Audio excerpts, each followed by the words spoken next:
Welcome to the deep dive. Today, we're digging into something really central to how online gambling works: player account management. You'll often hear it called PAM. Yeah, we've been looking at some material that gets right into the guts of iGaming operations.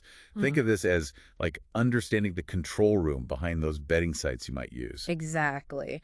Our goal here is to unpack what PAM actually is, why it's so critical for these online businesses, and touch on the key bits, the tech, the security, how it actually feels for you as a player. And the big thing to grasp is that PAM manages the person, the account holder, not just like an account number.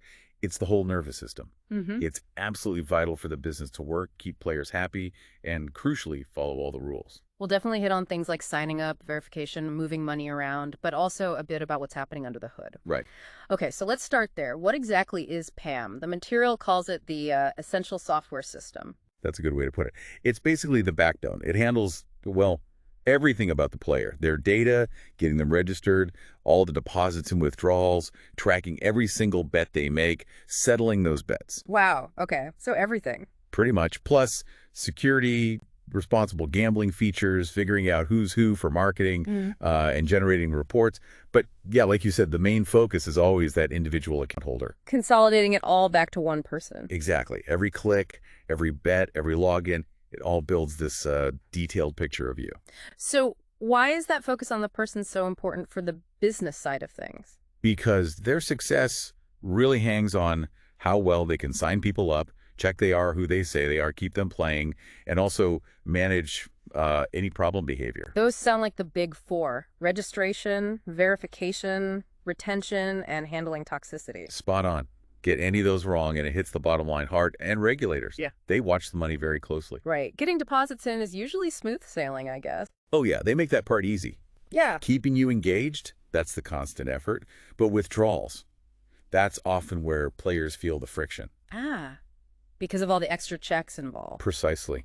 Anti-money laundering stuff, verifying the bank details are yours, sometimes even trying to figure out why you're cashing out. Lots of checks. Gotcha. So what kind of features does a PAM usually pack to handle all this? You've got a whole suite, really. Registration, KYC verification, that's know your customer managing funds, loyalty schemes, reporting tools, segmenting players for marketing, data management. It covers the whole life cycle. Let's walk through that life cycle, starting with registration. What's involved there? It's usually giving your basic info, name, email, maybe some ID details, sometimes even like the last 4 digits of your social security number, depending on the rules. Then often an email click to verify. But that's just the first hurdle. Right. The really key bit is KYC. That often kicks in when you hit certain deposit or betting limits. Regulators demand it. That's when you might need to upload, say, a photo ID, maybe a utility bill as proof of address. And the source material mentioned this is a constant headache, keeping up with rules and fighting fake IDs used for bonus abuse. Oh, definitely. It's an ongoing battle for operators. Oh, okay. Money. Getting it in, getting it out. Deposits are easy, you said. Yep. Pick your method, enter details, click deposit. Designed to be quick. Withdrawals, though, slower. Much slower, typically. And that can be frustrating for players. Those extra security steps take time. Verifying your withdrawal method the first time, making sure it's secure, reliable. And often you have to withdraw using the same method you deposited with, right? That's very common, yeah. Plus, withdrawals trigger automatic checks. Does the name on the bank account match the player account? Stuff like that.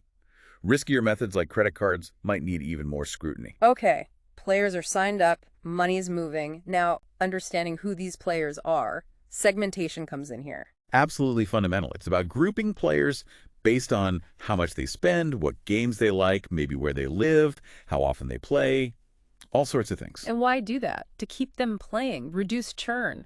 Exactly. It lets operators communicate more effectively. Like maybe they see a high-value player hasn't logged in for a week.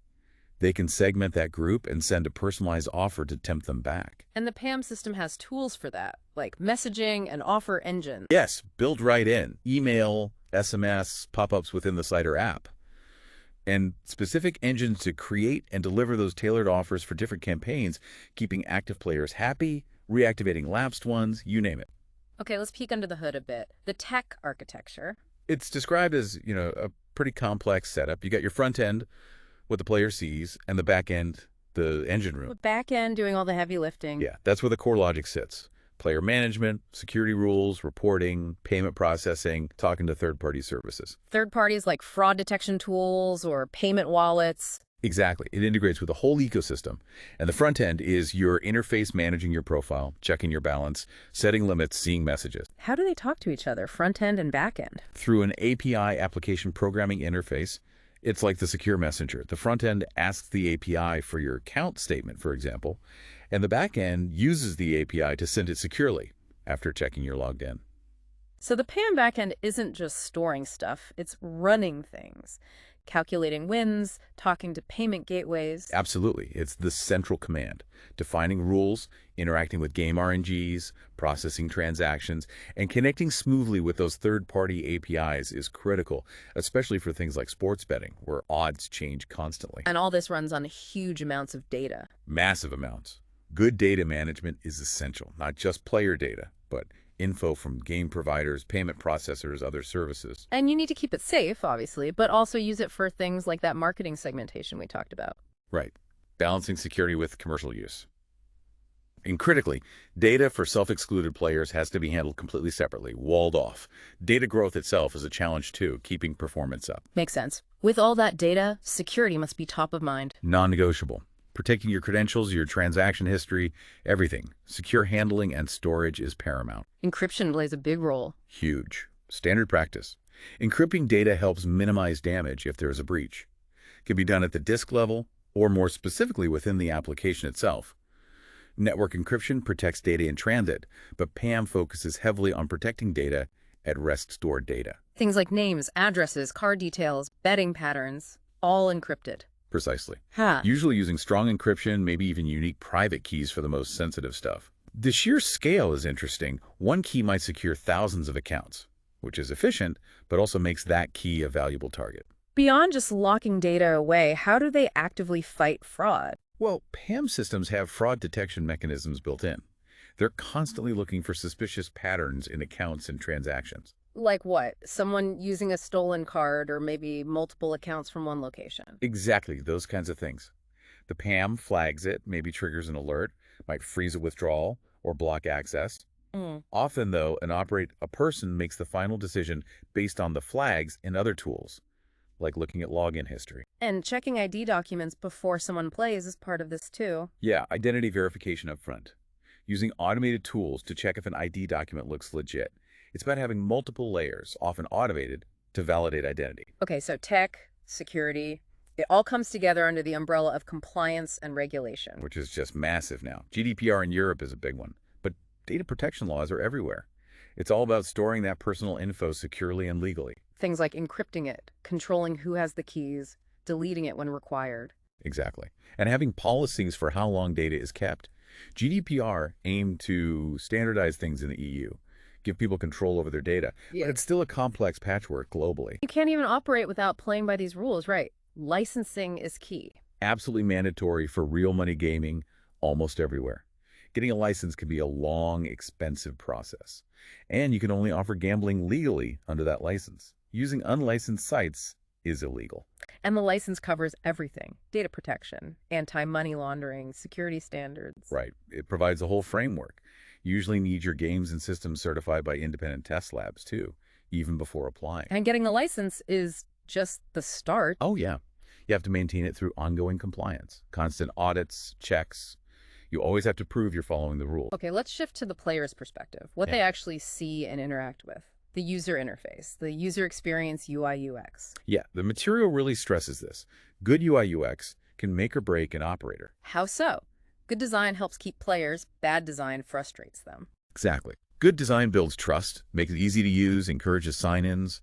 Bad design leads to frustration, support calls, people just giving up. Yeah. And keeping that experience consistent when you're plugging in all those third-party tools, that's a real challenge. The sources frame UI, UX as this mix of art, science, psychology, starting with trust. Definitely. Making the player feel secure and comfortable is job one. Then you layer on the branding, the look and feel, maybe gamification elements. Balancing those necessary security messages with a design that feels clean, not cluttered. Right. And simple things like how easy it is to fill out a form or make a withdrawal, especially on mobile. Yeah. That's critical. Yeah. If it's awkward or confusing, players just drop off. User journey mapping comes up as a tool here. Yeah, it's a way to